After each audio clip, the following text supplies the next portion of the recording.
তোমাদের সকলকে স্বাগত জানাই। আজকে খুব সুন্দর একটা সংখ্যা নিয়ে তোমাদের সাথে আলোচনা করব। সংখ্যাটাকে বলা হয় প্যান ডিজিটাল নাম্বার। কাকে বলে প্যান ডিজিটাল নাম্বার সেটাই ভিডিওটার শেষে বলছি। তার আগে সংখ্যাটার বিশেষত্বগুলো দেখো এবং খুব সুন্দর, খুব মজা লাগবে। দেখো, প্রথমে এখানে একটা ডিজিট 3, এটা একটাই ডিজিট, একটাই সংখ্যা। তো এই 3কে আমরা 1 দিয়ে ভাগ করছি, ভাগ করলে ভাগফল পূর্ণ সংখ্যায় পাচ্ছি, অর্থাৎ ভাগ মিলে যাচ্ছে। এরপরে আমরা এই 3-এর পাশে আরেকটি ডিজিট আনব। তো দেখা যাক কি আসে, 8, অর্থাৎ সংখ্যাটা 38। এটা 2 অঙ্কের সংখ্যা, তো 2 অঙ্কের সংখ্যা বলে এটাকে আমরা 2 দিয়ে ভাগ করব। 2 দিয়ে ভাগ করলে দেখো খুব মজার বিষয়, মিলে যাচ্ছে। এরপরেতে দেখি এই 3 8-এর পরে কি আসে। দেখো 3 8-এর পরে 1 এলো, অর্থাৎ 3টে ডিজিট তৈরি হলো। এই 3টে ডিজিটে একটা সংখ্যা। তো যেহেতু 3টে ডিজিট, তাইকে 3 দিয়ে ভাগ করব। মজার কথা, আবার মিলে যাচ্ছে, ভাগ পূর্ণ সংখ্যায় আসছে। এরপরে এইভাবে চলতে থাকবে। দেখো এর পরেতে আমরা কি পাই, 6, অর্থাৎ 3816।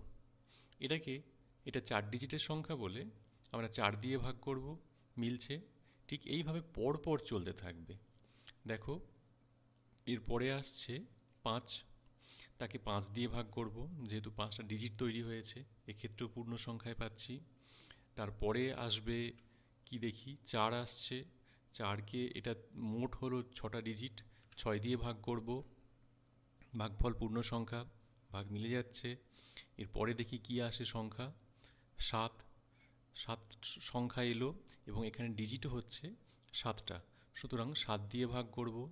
7 দিয়ে ভাগ করলেও পূর্ণ সংখ্যায় পাচ্ছি। সত্যিই কি অপূর্ব একটা সংখ্যা। তো এরপরে দেখো কি আসে, 2। এখানে মোট ডিজিট আছে 8টা, 8 দিয়ে ভাগ করব, এক্ষেত্রেও পূর্ণ সংখ্যা পাচ্ছি। এবং এরপরে আর একটি ডিজিট বাকি আছে, একটি না, 2টো ডিজিট বাকি আছে। এখানে আসবে 9। তো এটা 9 ডিজিটের সংখ্যা, সুতরাং একে 9 দিয়ে ভাগ করব, এটাও মিলে যাচ্ছে, অদ্ভুত।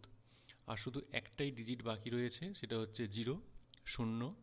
এবং তার ফলে এই সংখ্যাটাতে মোট ডিজিটের সংখ্যা হচ্ছে 10, সুতরাং এটাকে 10 দিয়ে ভাগ করছি, স্বভাবতই ভাগ মিলে যাচ্ছে।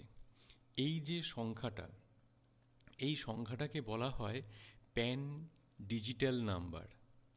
প্যান ডিজিটাল নাম্বার তাহলে কাকে বলছে, সেই সংখ্যাগুলোই যেখানে 0 থেকে 9 পর্যন্ত প্রত্যেকটি সংখ্যাকে অন্তত একটি বার করে ব্যবহার করা হয়েছে।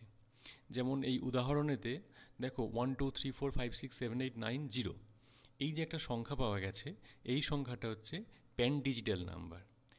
এই প্যান ডিজিটাল নাম্বারে 0 থেকে 9 পর্যন্ত সংখ্যাগুলি একবার মাত্র, অনলি ওয়ান, একবার মাত্র ইউজ হবে, এবং একটি সংখ্যা একের অধিকও ইউজ হতে পারে। এবং এটা নয় যে সবসময় সংখ্যাগুলোকে 1 থেকে 1 2 3 4 এইভাবেই হতে হবে, যা খুশি হতে পারে, কিন্তু অন্তত একবার করে থাকবে। একের অধিক থাকতে পারে, অন্তত একবার করে থাকবে। আর এই আগে যে সংখ্যাটা দেখানো হলো, সেই সংখ্যাটাকে বলা হচ্ছে প্যান ডিজিটাল পলি ডিভিজিবল নাম্বার। অর্থাৎ এখানে সংখ্যাটা প্রত্যেকটা অঙ্ক বা বৃদ্ধির সাথে সাথে সংখ্যাটা ভিন্ন ভিন্ন সংখ্যা দিয়ে, অর্থাৎ 1 2 3 4 দিয়ে বিভাজ্য হচ্ছে, সেই জন্য পলি ডিভিজিবল। তো এই পর্যন্ত আজকের ভিডিওটা। আশা করি তোমাদের ভালো লেগেছে। ভালো লাগলে ধন্যবাদ।